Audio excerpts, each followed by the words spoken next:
Hi everyone. So I've been thinking about the best and most efficient way to train everyone for canvassing. Being that you all are in sort of different cities and have lots of different things going on, and I also have lots of different things going on, and so I decided that this would be the best way to go about it.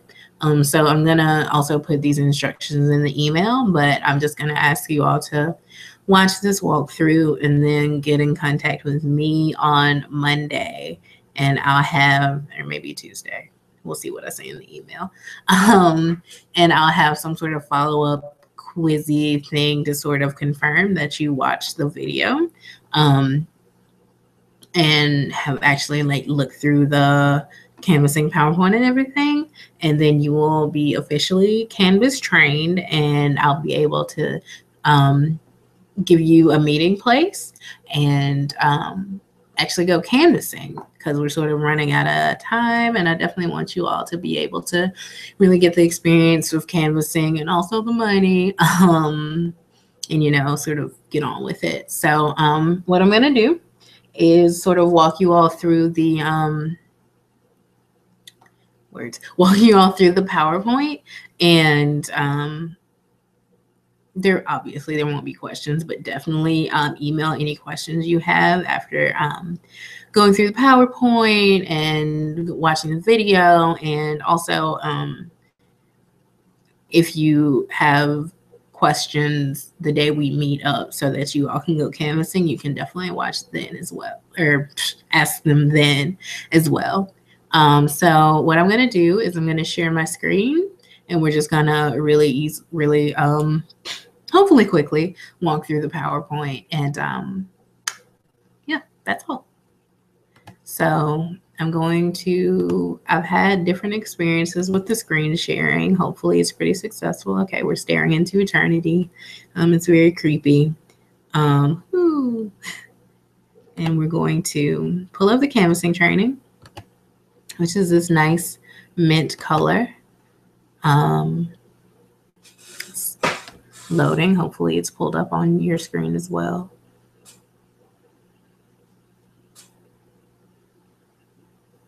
Okay. So canvassing training, yay!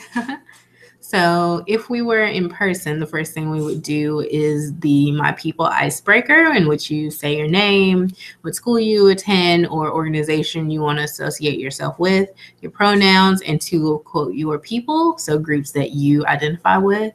Sadly, you all aren't here, but I will do it. My name is Danielle Hurd. I am the Alabama State Organizer for URGE Unite for Reproductive Justice, as well as a grad student at University of Alabama's Gender and Race Studies Department. My pronouns are they, them, theirs, or she, her, hers. And my people are witches and fat femmes.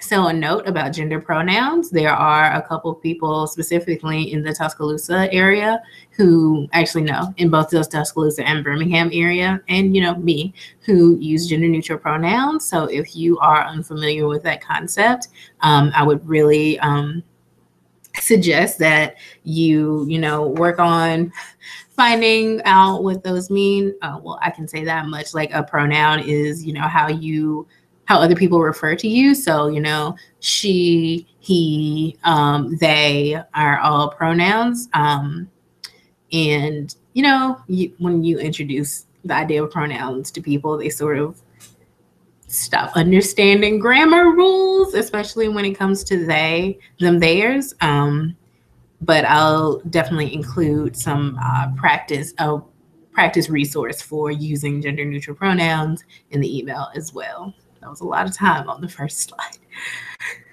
So tonight, whenever you're watching this, we'll focus on URGE and give some context for this work. I'll go over the mechanics of canvassing, the do's and don'ts of door knocking, and also training on the tools that we use to canvass. So what that looks like is we will talk about who and what URGE is, why we're doing this sort of program, the anatomy of the clipboard and the other tools that you all use, sort of rules and do's and don'ts of canvassing, and we will not be practicing door knocking today because we are not in the same place. And we will be doing some logistics, and we'll do housekeeping later. So first of all, URGE, Unite for Reproductive and Gender Equity, envisions a world where all people have agency over their own bodies and relationships, and the power, knowledge, and tools to exercise that agency. URGE builds this vision by engaging young people in creating and leading the way to sexual and reproductive justice for all by providing training, field mobilization, and national leadership for a youth-driven agenda. We embrace sexuality as a universal, positive, healthy component of human development. We promote positive sexuality in culture, policy, and practice. We believe that the individuals and communities most marginalized by current sexual and reproductive policy should be the ones to articulate a new vision. We create space for these people to lead us to a different future. We promote bold, creative ideas and action. We are timely, reflect diverse young communities, and build a vibrant, relevant, and fun movement. We measure our work by concrete reproductive justice victories for our members, chapters, and allies. We approach each campaign with the expectation of success at the local, state, and national level. We work in collaboration and partnership with organizations, institutions, and individuals. We strive for transparency, honesty, accountability, and an assumption of good intent. We value diverse voices and have created an inclusive structure. Some of our major issues that we organize and mobilize around include health and wellness, sex and culture, abortion, parenting, and civic engagement. Obviously, this program is a big part of our civic engagement work, and as we're getting more and more young people engaged in the civic process, including voting, holding our legislators accountable, which is so fun, and keeping up with the current laws and policies within our states in order to build youth power in the state and organize more young people. Health and wellness, of course, includes comprehensive sex education, which is the issue we will be identifying supporters with for the campaign. So why are we canvassing? Why are we going up to random people's houses and knocking on their doors? It's kind of weird. You'll get used to it, though.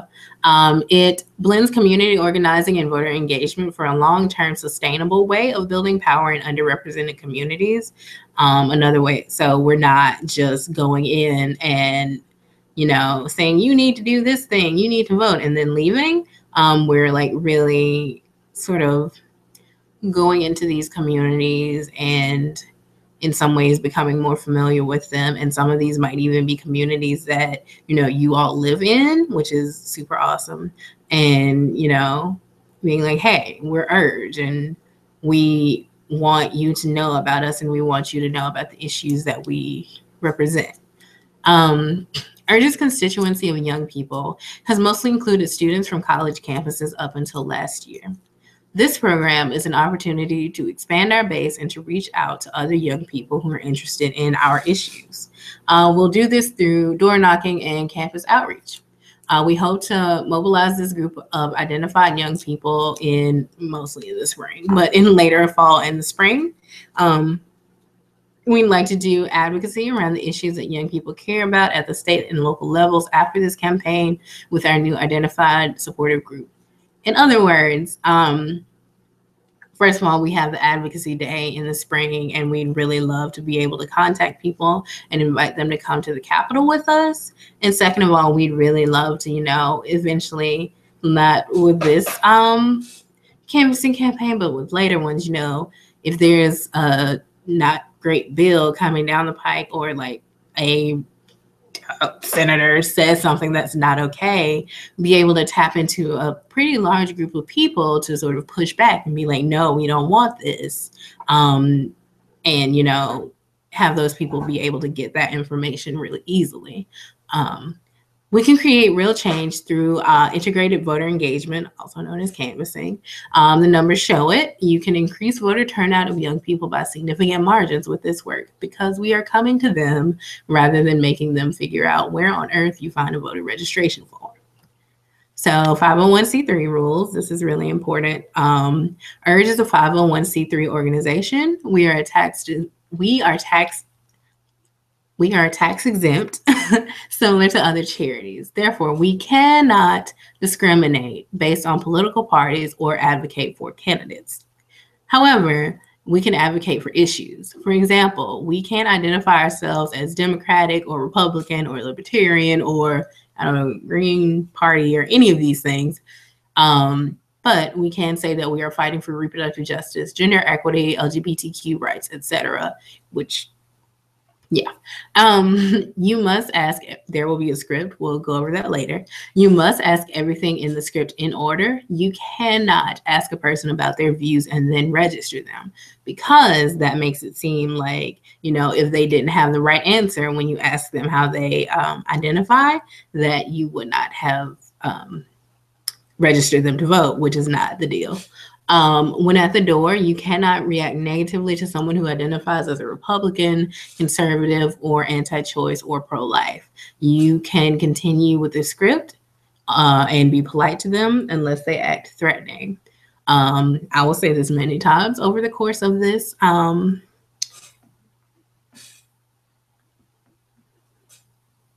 PowerPoint. Oh my God, I just completely blanked on the word. If you ever feel uncomfortable while canvassing, you know, make like Kelly Clarkson and just walk away. Hey, hey, hey, hey, just walk away.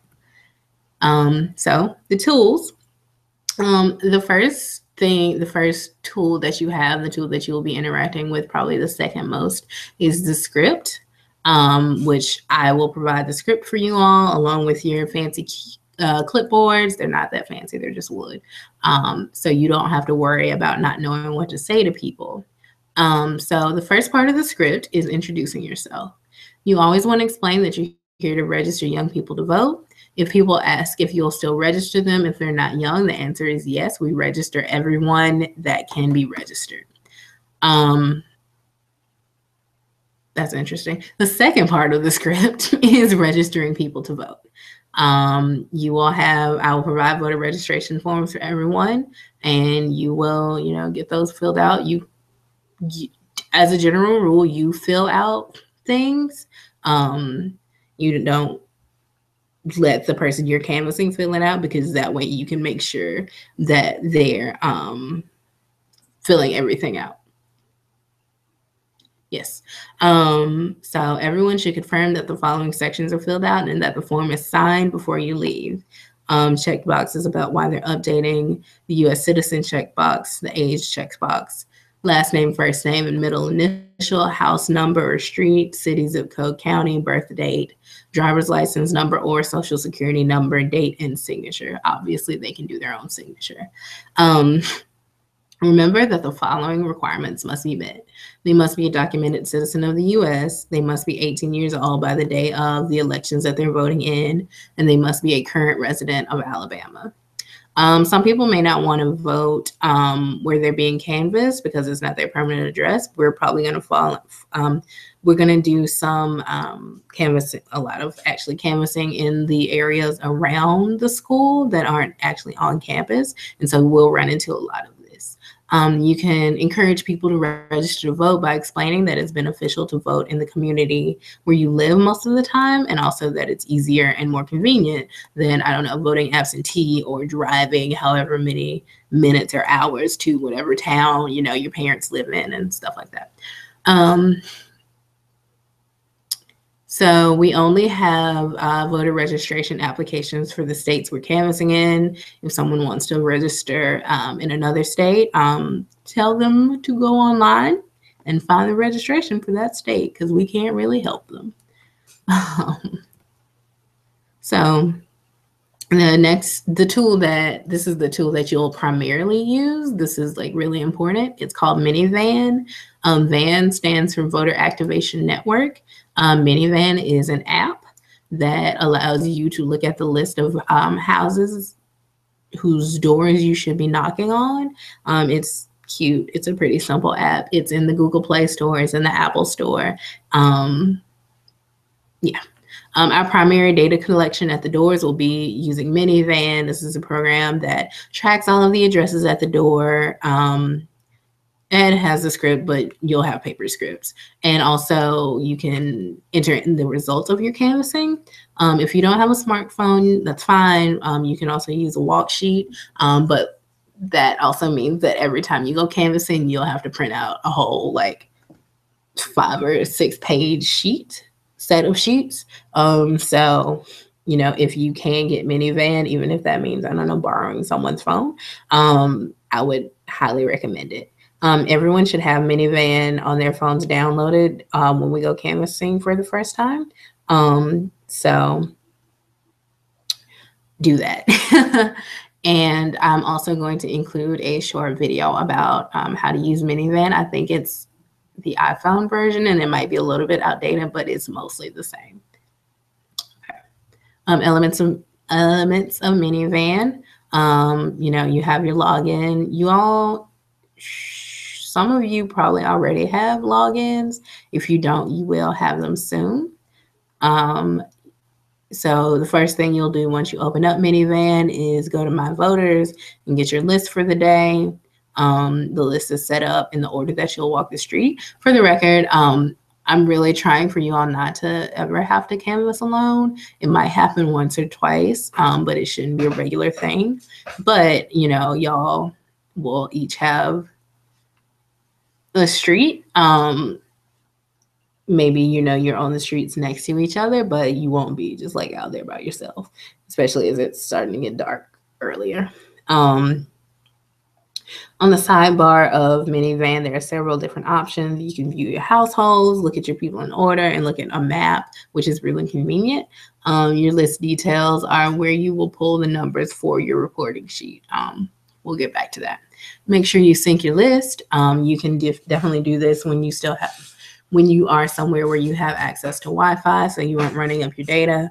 And if you run out of people, you will contact your data manager, who is Melissa Boucher, who y'all will probably meet the first time you canvass if we can manage to get everybody out on the same day. She's great. And we can send you a new list. So, Minivan etiquette. Definitely put your phone behind the keyboard. Don't have it out when you're talking to people, because that's rude. And also, people will want to know why you have their information. If people think that if they see that what's happening and ask you about it, just tell them, you know, that you're using it to record the data. Make sure you put in the data as you go after each door. Don't wait until you're done canvassing to input the data. You'll think you will remember, you will not. Your phone should be charged at the beginning of every shift. We do not have portable chargers, though if you have one, you're welcome to bring it. But really, best practice is that your phone is charged and ready to go at the beginning of every shift. Minivan canvassing results. If you entered refused, language, moved, or inaccessible, we won't go back to that property like while you're canvassing or next year. Only enter that if you're absolutely positive that there's no way anyone can get to that house or communicate with the people who are in that house. Refused, the person, someone came to the door and they were like, I don't want to talk to you. That means that you have confirmed that that person talked to you and was like, no, and then we won't talk to them anymore. Different is, you knock on the door and no one answers, even if like you can see people looking out the window, even if they're like, go away. You still have to mark them as not home because they have not talked directly to you to tell you that they don't want to speak with you. Language, they're speaking in a language that you can't communicate with them in. I don't know if we have any polyglots in the house, but if they're speaking one language and you can only speak another, then just mark it as language and move on. Moved, the person that you're looking for doesn't live there. If someone else comes to the door, you should still canvass them, but you should also know that the person that you were assigned is not there. Inaccessible is just, you can't get to the house because there's a no trespassing sign or it's an apartment building without an apartment number. So a few notes. One, we are going to canvass dorms. We can canvass apartments. And, we can talk about how to get into gated apartments if that comes up. The difference between a no trespassing and a no soliciting sign. We're not selling anything, so if you see an area with a no soliciting sign, you can still go up to there because, again, we're not selling anything.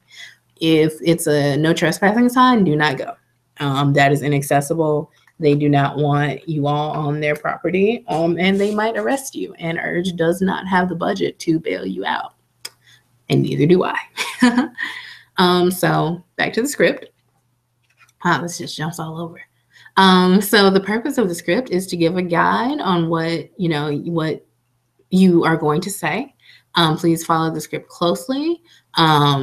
But having said that, you can change it in small ways to make it sound like, it's you speaking and not a robot or me. You must ask and say everything in a specific order. Back to the 501c3 rule. You can't ask them to vote after you've asked them if they support CompSex Ed, because that, it looks like had they said no, then you wouldn't ask them to vote, and that breaks the 501c3 rule, which is illegal, and the IRS will find you, and also fine you, not me. So, just don't do that. So pledge forms are the other big thing that we'll be asking people to sign. You'll be asking people for their info. Again, the best practice is to just fill these things out for them before you get them to sign pledge forms. And I'll get into what pledge forms are in just a second. Confirm that the person you're speaking to lives at the place that they're filling out their form for. And, if necessary, you can complete that later, the address portion later. But definitely make sure that you have filled out the address portion before you move on to the next section. Make sure that you fill out every section. This is crucial to our data collection and making sure that we can contact and follow up with people to get out the vote and also other information. As you can see on the script, there's a follow-up ask if people do not want to fill out all of the information. So the pledge forms are essentially them saying, yes, they're interested in Urge, and also they would like more information and they would like to be sort of part of this community of people who we can mobilize if necessary to write letters or sign a thing. And also we can send them information about, certain bills that are passing through, and why we do or don't support them. Your pledge cards, I hesitate to say that your pledge cards are more important than your voter reg forms, but because that's not exactly true, but they are definitely equally important, and you should think of them as really important. Emergency contact. My numbers, my work phone that I only answer between 9:30 and 6:30 Monday through Friday is 202-365-2379. So I realize I just said that I only answer it Monday through Friday, 9:30 to 6:30, which is technically true. However, my work phone is almost always on, so I would absolutely try that first. My personal phone is 205-317-3858. So this would be the number you call basically if my work phone doesn't work. I realized that before I hired you all, I had personal relationships with some of you, and some of you probably have texted me at the second number or, called me and talked to me on it. I just ask that if you're going to talk to me about specifically canvassing related conversation or issues, that you do so through the work phone, just because, self-care, and I'm trying to set up boundaries, and I'm not very good at it, but, I'm trying.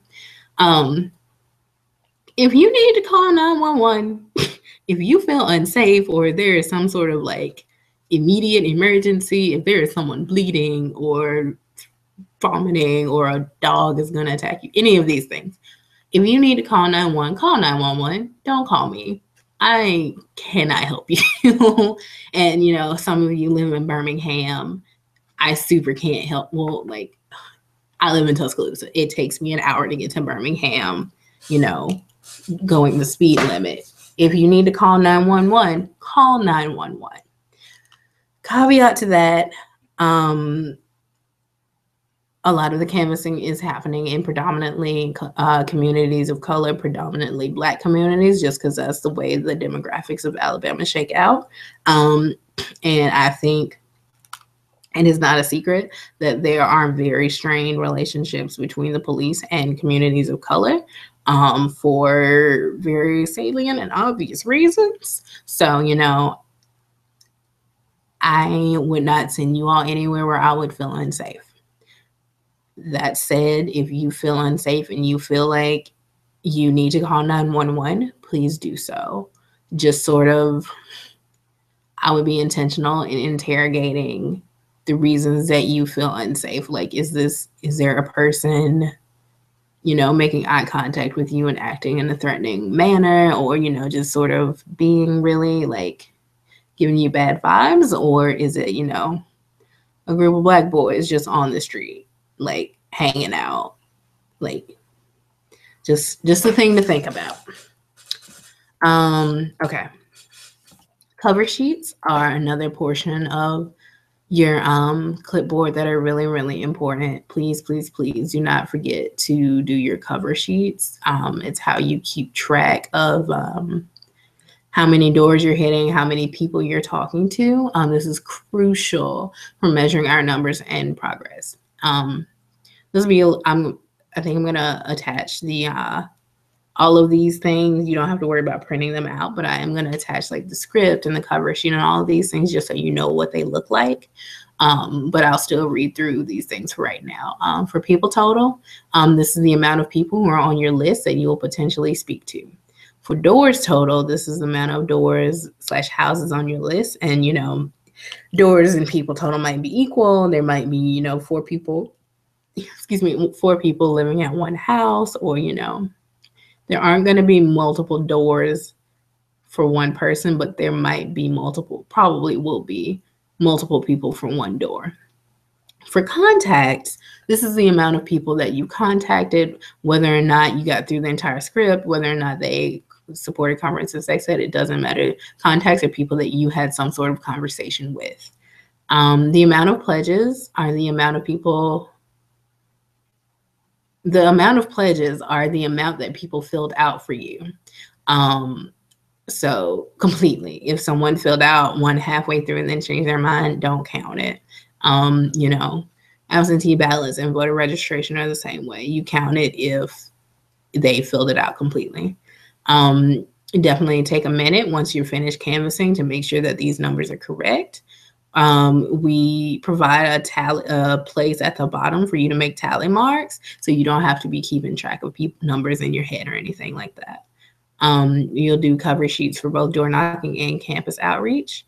This is also a great way for us to see which neighborhoods are really easy to communicate and people are like happy to fill things out for you versus the ones where people are maybe more private or the houses are more difficult to get to. Okay, so you're going door knocking. Here are the expectations. A normal contact rate is approximately 20%. You'll be knocking on about 60 doors per shift. So this means that you should expect to talk to about 12 people. Of those 12 people, you should expect about 4 or 5 pledges. And 2 of those 4 or 5 pledges will be like, yeah, I want to be an activist. I want to be involved with URGE. You can also expect to register about 10 people. Campus outreach is a little bit different. We'll do a short how-to about like what that's going to look like. So there are going to be 5 different types of on-campus canvassing that you all might potentially do. Class routes, which is just visiting a class, talking about what URGE is and offering up voter reg forms to people to do. Going to student organizations and specifically their meetings and talking again about what URGE is and offering them an opportunity to register to vote. If there are any sort of large events where tabling is happening, you all can be doing that, or you might be tabling in a residence hall or going to a going to one of the dining halls and canvassing there. For the most part, you might be working by yourself or just one other person during these shifts. So expectations for your campus outreach shift are a little bit higher.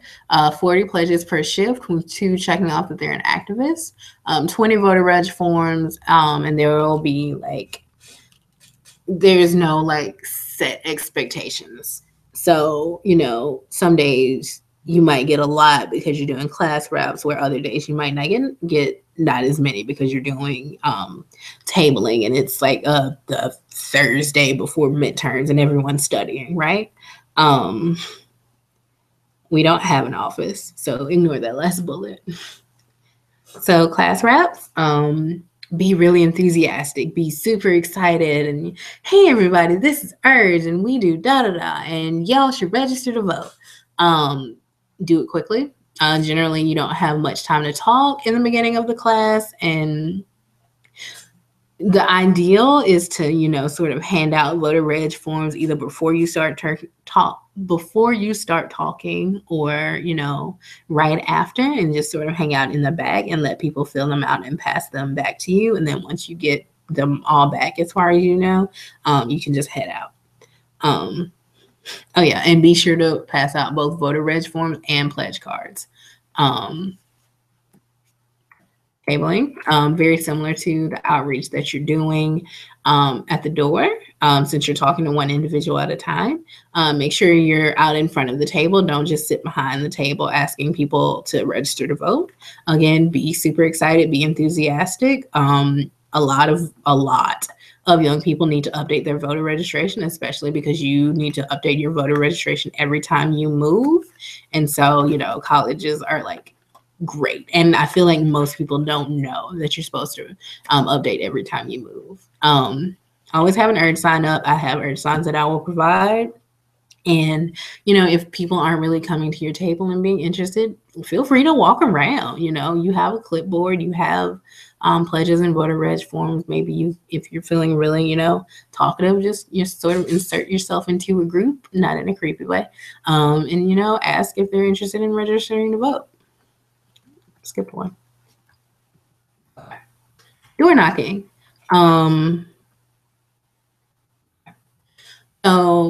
Oh God, this is the last slide. Yay! So door knocking do's and don'ts. Do arrive on time and return to our site after you are finished. So every time Melissa sends out a assignment, she'll also send out a meeting spot where you should meet in the beginning and meet again in the end. Do get comfortable with the script. Definitely practice it. Get to where you maybe even can go off book. Don't go off book. It's really important that you say the script in the way that it's meant to be said. So even if you feel really comfortable, I would definitely encourage you all to still, don't completely stop reading it.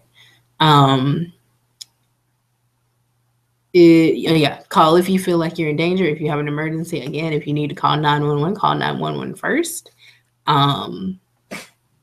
If you have some sort of technical issue, definitely you can let me, or Melissa know, and we can, get you set. Don't try your best not to stay longer than 5 minutes at the door. I know, like, obviously people are talkative and you don't want to be rude, but, feel free to use the excuse that, you really, it's not even an excuse, like tell them that you really got to keep moving and you got to hit a certain number of doors. And, so just keep it moving. Definitely mark your data after you finish talking to someone at the door. Don't leave it till the end. Have fun. Remember that you're part of a really awesome team. Like, I hired you all because I like you and I think you're great for the job. So, make friends if you want. Again, knock on doors that say no soliciting. We're not selling anything. Don't knock on doors that say no trespassing. We're not breaking the law. And still canvass international residents and students. They can't register to vote, but they can sign pledge cards and become URGE activists. Ignore the thing about November 22nd. Don't ignore that. November 22nd is the last day of canvassing. We will start canvassing probably the middle or the end of next week. Please, please, please go to all of your scheduled shifts. I'm going to share a schedule, an empty Google Doc in which you can mark when you will be available, what days you'll be available. Please stick to those. If you can't stick to those, let me know at least 24 hours in advance so I can put somebody in your place. If you need to check in about what days you're scheduled, you can talk to me also. You'll probably still have access to the Google Doc. And that is the last slide. That's exciting.